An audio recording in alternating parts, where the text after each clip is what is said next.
Hey guys, what's up? It's the Culture Detective here. And today I'm going to be doing a quick movie review on Z. Z is a film released in 1969, directed by Costa Gavras, a Greek filmmaker, and it is based on a novel of the same name, released a couple years before Z. So, I've been wanting to watch this movie for a very, very, very long time now because of my recent foray into political thrillers and political cinema. I mean, we have one of my favorite political thrillers ever, The Ghostwriter, starring Ewan McGregor. Yes, that one is amazing. Of course, there is The Conformist as well, which I think needs a rewatch in order to appreciate it more. We have TV shows like House of Cards and animes like Attack on Titan, where there are just so many political themes, and it just makes me go, God damn, I want to write political thrillers when I grow up. And in fact, I can just write it now, except I suck at writing, but I'm just really interested and just into this political cinema thing. It's just, ooh yeah. So, anyways, everybody's saying that Z is the greatest political thriller of all times. So, after learning about that, actually, I learned about this via the Gaspar Noé Criterion video where he's like, oh, State of Siege is a really great film. And then that's how I found out about Costa Gavras. But, yeah, Z has been on top of my watch list for a very long time, and I finally watched it yesterday. And I have to admit, it's nothing like I had imagined. I don't know what kind of movie I imagined it to be, but certainly not this kind. This movie is extremely fast paced. I honestly thought this is going to be artsy and slow paced, but no, it's the opposite of that. It's very fast paced. It's blood boiling, heart pounding, super fast paced. The edits and the camera movements are agitated, exciting, and constantly moving. And yeah, I mean, it's kind of like ADHD. And I don't like it when movies do that. I don't like it when movies and TV shows do that, where everything's just super fast. But in Z, it actually works because it's just 2 hours of confusing anxiety and the police and government officials and politicians just biting each other's asses, and it's just a one huge clusterfuck. You can never be distracted while watching this movie, because if you watch Z and you look away for a couple of seconds and you look back, you have already missed a whole ton of information already. And I also really like that the perspectives and the dynamics are constantly shifting in this movie. There is no main character. There is not a single likable character, and this movie doesn't attempt to make any character particularly likable or anything. I mean, you kind of root for the protagonist here. So essentially, we have the government who is corrupt, and the government controls the police, and they're bad. They're the antagonists, and then we have the protagonists who are part of a political party which opposes the government, a leftist political party, and the government's like, okay, that's bad.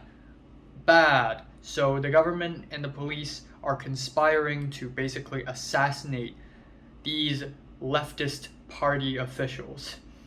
And they actually succeed. And the whole movie is basically about how did they succeed, why, and all the complicated back and forths between people and extremist groups and politicians and the police.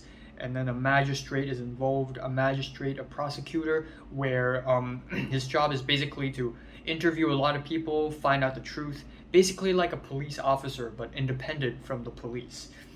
And the magistrate kind of becomes the main character in the second half of the movie, and we basically don't see the leftist protagonists anymore. They kind of just disappear in the background, and we dive more and more into this rabbit hole of just people lying, bribing, being threatened, and just a lot of wacky ass scenes.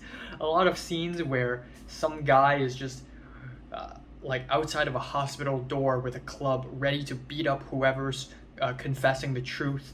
Like, it's just really wacky. A lot of scenes in the middle of the movie just makes me go. And my personal favorite scene in the movie is when the magistrate actually tricks a guy into admitting that he is part of a right-wing extremist group.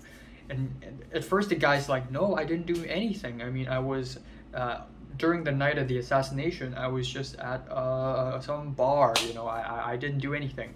And then the magistrate's like, oh, I've received another report saying that you're a communist. And then he's like, communist? No, I'm a right-wing extremist. I'm in this group. I'm in that group. Yes, this and that.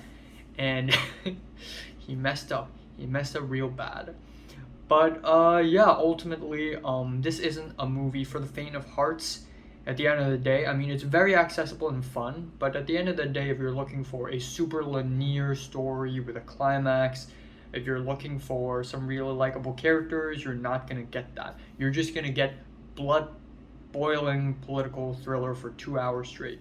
And this movie also shows that political thrillers come in various forms and subgenres. I mean, Z right here is the political thriller that predates so many political thrillers. This one is foundational, but this is also really creative.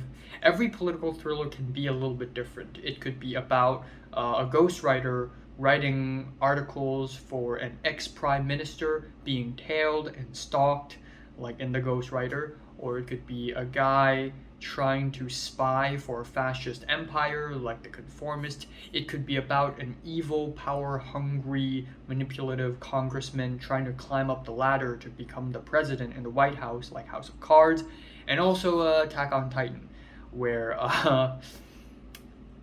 it gets really political. Children are being used and manipulated for political reasons. So, at the end, I'd like to wrap up with saying that you could really feel the director's anger because of the very crazy edits, which I really like, by the way, the crazy cinematography, and just the ending where it just ruins everything. You can actually feel the director literally being angry while he's making the last part of the movie. And it just really shows how just blood boiling and heart-pounding politics can be, especially in the context of the world of cinema. So yeah, Z is a really great film, and 10 out of 10. So have you watched Z from 1 to 10? Just rate it, like it, and subscribe if you want more, and thanks for watching.